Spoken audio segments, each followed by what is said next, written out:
Fala galera, bem-vindos a mais um vídeo do canal Vida Engenharia.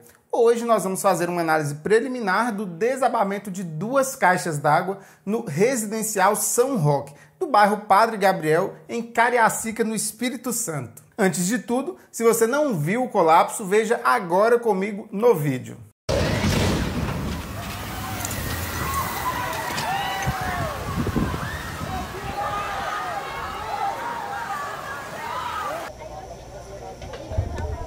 Aqui não tem ninguém lá dentro, mas acho que tenta fechar. As imagens são impressionantes e o que me deixou mais curioso foi o fato das duas caixas d'água terem desabado com uma diferença de menos de uma hora, segundo relatos de alguns moradores.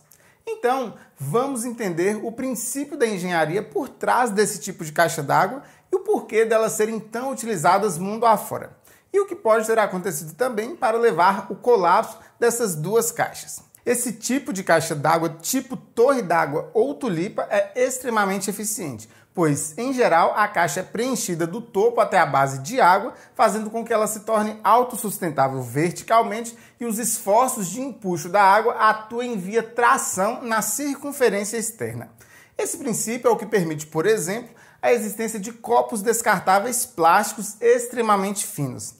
Eles são extremamente resistentes à pressão positiva, porém eles são frágeis com relação à pressão negativa. Se você apertar um copo descartável, por exemplo, você vai ver que ele vai amassar facilmente. Vamos a algumas informações relevantes sobre o fato. O condomínio São Roque foi entregue há 16 dias, no dia 14 de dezembro. E estava sendo feita a manutenção hidráulica a fim de restabelecer o abastecimento de água. Inclusive, o funcionário da manutenção que estava no topo da caixa ficou ferido. O condomínio já estava sem água há alguns dias e pelo vídeo é possível observar que a caixa não se rompeu pela base, e sim em um ponto intermediário. A caixa era extremamente esbelta, com mais de 15 metros de altura e com uma tendência natural a essa instabilidade lateral. E o material de fabricação era o alumínio. Todos esses detalhes são importantes para entender o fato. Agora vamos observar as imagens do Google Earth. Em junho de 2018, as obras estavam na fase inicial e em fevereiro de 2019 as caixas já estavam instaladas. Nessa imagem aqui de julho de 2019 já dá para ver perfeitamente as duas caixas d'água. E essa é a última imagem que temos do Google Earth, de julho de 2020, tudo em perfeitas condições. Observando os postes dos vídeos, percebe-se que as caixas d'água romperam em direção oposta aos postes, atingindo os prédios. Portanto, nessa imagem do Google Earth dá para ver perfeitamente os pontos de impacto. E se observarmos na tabela da Estação Vitória do Instituto Nacional de Meteorologia, no dia 30 de 12 de 2020, às 12 horas UTC, que corresponde mais ou menos às 9 da manhã, justamente no horário em que houve esse rompimento, a gente vai perceber que a direção do vento, nesse exato momento, corresponde exatamente ao ângulo em que as caixas tombaram. São exatamente 335 graus. Isso aí nos leva a crer que o vento pode ter sido um fator agravante nesse caso. E por que eu considero o vento como um fator agravante e não como um fator principal? Pois no horário as rajadas de vento estavam baixas, apenas 6,7 metros por segundo, o que equivale a mais ou menos 25 km por hora.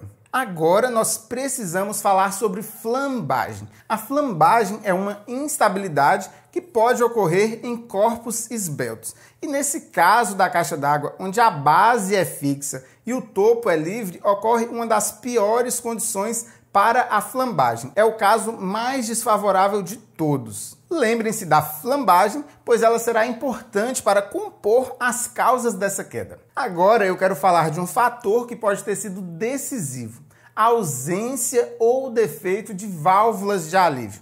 E como assim? Imagine aí um canudinho plástico onde você vai tampar uma das extremidades e vai sugar na outra.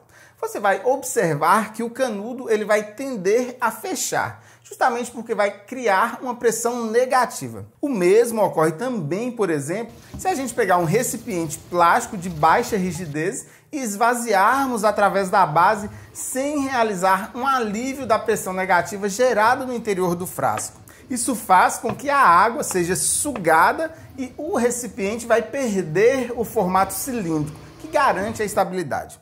Portanto, ao unirmos a carga da água com a esbeltez elevada da caixa, a pressão negativa e o esforço de vento, nós atingimos o estado limite último da caixa. E isso ocorreu em uma condição bem abaixo do esperado normalmente. Portanto, podemos considerar que um erro de projeto ou execução possa ter ocorrido. É muito comum ver esse tipo de conjunto habitacional com 3 ou no máximo 4 pavimentos, pois a maioria dos códigos de obra estipulam que o limite para o acesso sem elevador é de 12 metros.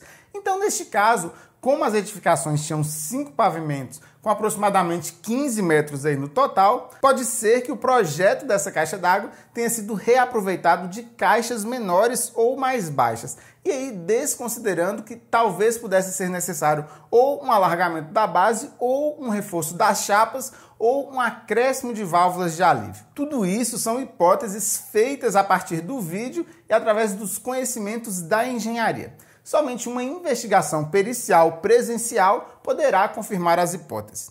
Minha hipótese principal para esse colapso é a seguinte: flambagem lateral por pressão negativa com agravamento de vento. Essas duas caixas foram finalizadas em fevereiro de 2019, quase 2 anos antes. E nesse período provavelmente já devem ter sido cheias anteriormente. Porém, o fato do condomínio ter ficado vários dias sem água gerou uma demanda alta, simultaneamente após o retorno dessa água. A ausência ou deficiência de válvulas de alívio gerou um aumento da pressão negativa, murchando a caixa e perdendo o formato cilíndrico fundamental para a estabilidade.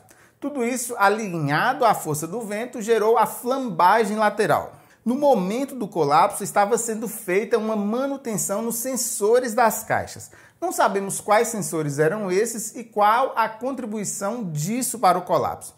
E outros fatores também podem ter contribuído, como por exemplo o diâmetro da caixa, que era pequeno em relação à altura, gerando uma esbeltez excessiva, talvez um projeto que tenha sido adaptado de uma caixa mais baixa, o efeito do vento pode ter sido desconsiderado e também a espessura da chapa de alumínio, que pode ter sido mais fina do que o necessário. Você já é inscrito no canal? Se não for inscrito e gostou do vídeo e assistiu até aqui, não deixe de se inscrever agora mesmo e deixar o seu like.